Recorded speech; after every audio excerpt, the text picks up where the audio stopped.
అప్పుల బాధలు వెంటాడుతున్నాయా? అయితే 6 జేవిఆర్ వారి జాతిరత్నాలు ధరించండి. జపాన్ వర్షాలు వరదలతో అతలాకుతలమైపోతుంది. జపాన్‌లో బీభత్సమైనటువంటి వర్షం కురుస్తోంది. జపాన్‌లో గత కొన్ని రోజులుగా అక్కడ కురుస్తున్నటువంటి వర్షాలకు పూర్తిగా జపాన్ మునిగిపోయే పరిస్థితి ఉంది. జపాన్ రాజధాని టోక్యోలో ప్రస్తుతం ఎలాంటి సిట్యుయేషన్ ఉందో మీరు స్క్రీన్ మీద చూస్తా ఉన్నారు. జూలై 5వ తారీఖు బాబా వంగా జపాన్ బాబా వంగాగా పేరుగాంచినటువంటి రియో తత్సుకి ఏదైతే పుస్తకంలో పొందుపరిచిందో జూలై 5వ తారీఖు మహా విస్ఫోటనం వస్తుంది, మహా ప్రళయం వస్తుందని అది జరగకపోవడంతో అక్కడ ప్రజలు ఊపిరి పీల్చుకుంటే ఇప్పుడు అక్కడ కనిపిస్తున్నటువంటి పరిణామాలు నిజంగా యుగాంతం వైపు నడిపిస్తున్నాయా అన్న ఆందోళన కనిపిస్తుంది. ఒకసారి స్క్రీన్ మీద మీరు విజువల్స్ చూస్తుంటే జపాన్లో ఒక భయానక వాతావరణం కనిపిస్తోంది.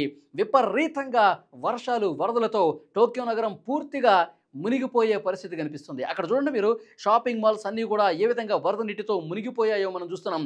రోడ్ల మీద కాలు బయట పెట్టాలంటే జనం భయంతో అసలు అర్థం కాని పరిస్థితి ఉంది. చాలా తీవ్రమైనటువంటి ఆందోళనకరమైనటువంటి పరిస్థితులు జపాన్లో కనిపిస్తున్నాయి. టోక్యో నగరంలో ప్రస్తుతం ఉన్న సిచ్యువేషన్ మీరు స్క్రీన్ మీద చూస్తూ ఉన్నారు. అక్కడ బయటకు వెళితే గొడుగులతో పాటు అన్నీ కూడా అక్కడ ఉన్న టెంట్లు కానీ అన్నీ కూడా ఏ విధంగా కొట్టుకుపోతున్నాయో స్క్రీన్ మీద మీరు విజువల్స్ చూస్తూ ఉన్నారు. జపాన్లో ప్రమాదకర పరిస్థితులు కనిపిస్తున్నాయి. అక్కడ లెవెల్ 3 హెచ్చరిక జారీ చేశారంటే ఎలాంటి వరద పరిస్థితులు అక్కడ ఉన్నాయో మనం చూస్తున్నాం. అక్కడ స్థానికంగా ఉన్నటువంటి ఒక నది మహోగ్ర రూపం దాల్చి టోక్యో నగరాన్ని ఏ విధంగా ముంచెత్తుతుందో మనం చూస్తున్నాం. పూర్తిగా ఫస్ట్ ఫ్లోర్ సెకండ్ ఫ్లోర్ వరకు మునిగిపోయినటువంటి పరిస్థితి ఉందంటే టోక్యో నగరం ఏ విధంగా అతలాకుతలం అయిపోతుందో మనం చూస్తున్నాం. ప్రజల్ని సురక్షిత ప్రాంతాలకు తరలిస్తూ ఉన్నారు. ఈ పెను బీభత్సం, ఈ వరదలు ధాటికి ప్రజలు ఎంత నరక యాతన అనుభవిస్తున్నారంటే అక్కడ నిత్యావసర వస్తువులు కూడా కొనుగోలు చేయలేనటువంటి పరిస్థితి కనిపిస్తోంది. బయటకు కనీసం అంటే కనీసం వెళ్ళలేని దయనీయ పరిస్థితులు టోక్యో నగరాన్ని కనిపిస్తున్నటువంటి సిచ్యువేషన్ మీరు చూస్తూ ఉన్నారు. స్క్రీన్ మీద చాలా స్పష్టంగా ఒకవైపు అక్కడ ఒక అగ్నిపర్వతం ఒక్కసారిగా పేలుడు జరిగింది. విజువల్స్లో మీరు ఆ పేలిన అగ్నిపర్వతం తాలూకు దృశ్యాలు కూడా మీరు చూస్తూ ఉన్నారు. ఎంతటి మహా విస్ఫోటనం అంటే 2018వ సంవత్సరంలో ఒకసారి పేలినటువంటి ఆ పర్వతం ఇప్పుడు మళ్ళీ కూడా పేలి పెద్ద ఎత్తున మంట, పెద్ద ఎత్తున ఒక లావా పారుతోంది. పెద్ద ఎత్తున పొగ ఏ విధంగా కిలోమీటర్ల స్థాయిలో పేరుకుపోతుందో, పొగ అలుముకుందో స్క్రీన్ మీద మీరు చూస్తూ ఉన్నారు. అంటే ఒక మహా ప్రళయం వచ్చే ముందు, ఒక మహా విస్ఫోటనం జరిగే ముందు, ఒక భారీ సునామీ వచ్చే ముందు ఇలాంటి సంకేతాలు ప్రకృతి పంపిస్తుంది. ఇది చాలామంది చర్చించుకుంటున్నారు. బాబా వంగా ఏదైతే చెప్పినటువంటి మాటలు ఉన్నాయో కొద్దిగా లేట్ అయినా సరే, సరిగ్గా ఆ రోజుకి జరగకపోయినా సరే సమీప భవిష్యత్తులో జరుగుతుంది అనటానికి ఇది ఒక నిదర్శనం అని చెప్పి మాట్లాడుతున్నటువంటి పరిస్థితి. స్క్రీన్ మీద మీరు చాలా స్పష్టంగా చూస్తున్నారు. జపాన్లో ఈరోజు ఇవాళ ఈ క్షణం జరుగుతుంది, ఏం జరుగుతుందో కూడా చాలా స్పష్టంగా మీరు విజువల్స్లో చూస్తున్నారు. లోతట్టు ప్రాంతాలు పూర్తిగా జలమయమైపోయాయి. అక్కడ సహాయక కార్యక్రమాలు చాలా విపరీతంగా చేస్తూ ఉన్నారు. సహాయక సిబ్బంది వాళ్ళు కూడా బయటకు వచ్చి పనిచేసే పరిస్థితి లేదు. అంత భీకరమైనటువంటి వర్షం, వరద, నది ఉగ్ర రూపంతో టోక్యో నగరం, ముఖ్యంగా జపాన్ రాజధాని అత్యంత టెక్నాలజీతో కూడినటువంటి రాజధాని టోక్యో నగరంగా చెప్తారు. ఆ టోక్యో నగరంలో ప్రస్తుత పరిస్థితి మీరు చూస్తున్నారు. షాపింగ్ మాల్స్లోకి ఏ విధంగా వరద ఉధృతి వచ్చిందో మీరు చూస్తూ ఉన్నారు. షాపింగ్ మాల్లోకి ఏ విధంగా భారీగా వరద పారుతుందో మీరు చూస్తున్నారు.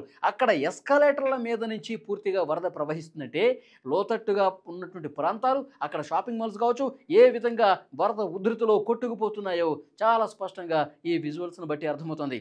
బాబా వంగా చెప్పినటువంటి మాటలు జపాన్లో మహోగ్ర రూపం, ఆ సంకేతంలో భాగంగానే ఇది కనిపిస్తుంది అనే చర్చ మళ్ళీ మొదలైనటువంటి పరిస్థితి. అక్కడ బీభత్సమైనటువంటి పరిస్థితులు, గాలులు చూసారా? ఒక్కసారి ఆ గాలి చూడండి. గాలికి మనుషులు కూడా కొట్టుకుపోతున్నారు, వాహనాలు కూడా కొట్టుకుపోతున్నాయి. ప్రజలు ఎవరూ కూడా బయటికి రావడానికి జంకుతున్నటువంటి సిచ్యువేషన్ జపాన్లో ప్రస్తుతం కనిపిస్తుంది. అక్కడ పునరావాస కేంద్రాలు కూడా ఏర్పాటు చేశారు. సహాయక కార్యక్రమాలు ముమ్మరం చేసినటువంటి పరిస్థితి. ప్రజలు ఎవరూ కూడా అత్యవసరమైతే తప్ప, మీరు అవసరం అయితే తప్ప బయటికి రండి, కానీ వేరే సందర్భాల్లో మీరు బయటికి అసలు రానే వద్దు అంటూ అక్కడ ప్రభుత్వ యంత్రాంగం నుంచి హెచ్చరికలు వస్తున్నాయంటే పరిస్థితి చాలా స్పష్టంగా మనకు అర్థమవుతుంది. జపాన్లో ఉన్నటువంటి ఒక సీరియస్ సిచ్యువేషన్ మీరు స్క్రీన్ మీద చూస్తూ ఉన్నారు.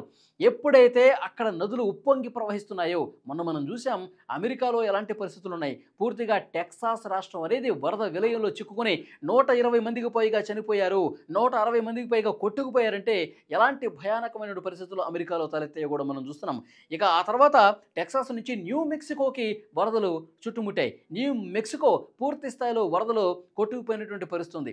ఆ తర్వాత మన దేశంలో కూడా హిమాచల్ ప్రదేశ్ రాష్ట్రం కావచ్చు, తర్వాత చైనాలో కురిసిన భారీ వర్షాలు కావచ్చు, బ్రిడ్జ్లు కొట్టుకుపోయిన దృశ్యాలు మనం చూసాం.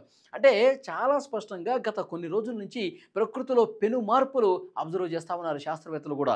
ప్రకృతి ఎప్పుడు కుంభవృష్టి కురుస్తుంది, ఇక్కడ మీరు చూస్తున్నటువంటి విజువల్స్ జపాన్లో ఒక్క గంటలోనే 100 మిల్లీమీటర్ల వర్షపాతం నమోదైందంటే అసలు ఎంత క్లౌడ్ బరస్ట్ అయిపోయినట్టుగా, మేఘాలు పూర్తిగా చిల్లులు పడ్డట్టుగా, ఆకాశానికి చిల్లులు పడ్డట్టుగా ఇంత ధార కనిపిస్తోంది.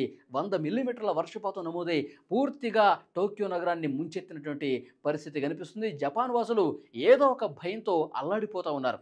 గత 2 వారాల క్రితం చూసుకుంటే అక్కడ ఉన్నటువంటి టొకారా దీవుల్లో 2 వారాల్లో 1000 సార్లు భూమి కంపించింది. ఈ భూ ప్రకంపనలు జపాన్కి సర్వసాధారణంగా వస్తూనే ఉంటాయి. చాలా సహజంగా అక్కడ భూమి కంపిస్తూనే ఉంటుంది. కానీ గతంలో ఎప్పుడూ లేనట్లుగా 2 వారాల్లో 1000 సార్లు భూమి కంపించింది అంటే ఇది ఏ రకమైనటువంటి సంకేతం పంపించిందనేది కూడా ఇప్పుడు అందరూ మాట్లాడుకుంటున్నారు. సరే, భూ ప్రకంపనలు ఆగిపోయాయి, సరే ఇప్పుడు అందరూ ఊపిరి పీల్చుకుంటున్నారు, వాతావరణం అంతా మళ్ళీ సాధారణ స్థాయికి వచ్చింది, జూలై 5 కూడా దాటిపోయింది అనుకుంటే ఇప్పుడు నెత్తిన మరో పిడుగు పడ్డట్టు పెద్ద ఎత్తున వర్షం నమోదవుతుంది. భారీ వర్షాలు పడతా ఉన్నాయి, వరదలు ముంచెత్తుతున్నాయి. టోక్యో నగరం పూర్తిగా నడుములోతు నీళ్లు ప్రధాన కూడళ్లలో వచ్చాయంటే ఇది దేనికి సంకేతం? ఎందుకు ఈ జపాన్ని ఈ ప్రకృతి ఇంత అతలాకుతలం చేస్తోంది? మానవాళ్ళని బతకనీదా, జపాన్ వాసుల్ని బతకనీదా అంటూ అక్కడి స్థానికులు అంతా కూడా ఆందోళన వ్యక్తం చేస్తున్నారు, భయంతో ఉన్నారంటే సిచ్యువేషన్ అక్కడ ఎంత సీరియస్గా ఉందో అర్థమవుతుంది. కానీ అక్కడ ప్రభుత్వ యంత్రాంగం ఎప్పటికప్పుడు ఏర్పాట్లు చేస్తున్నారు. అక్కడ డ్రైనేజీ వ్యవస్థ కూడా పూర్తిగా దెబ్బతిన్నటువంటి సమాచారం మనకు వస్తుంది. ఇది మొత్తం సెటరేట్ కావాలంటే కొన్ని రోజుల పాటు అక్కడ ఉన్నటువంటి రెస్క్యూ సిబ్బంది శ్రమించాల్సినటువంటి పరిస్థితి ఉంది అనేది చాలా స్పష్టంగా అర్థమవుతుంది. ప్రస్తుతం మీరు విజువల్స్లో చూస్తున్నారు జపాన్లో ఎలాంటి పరిస్థితులు, ఎలాంటి భయానకమైనటువంటి వాతావరణం ఉంది అనేది కూడా ఇక్కడ క్లియర్గా మనకు అర్థమవుతోంది.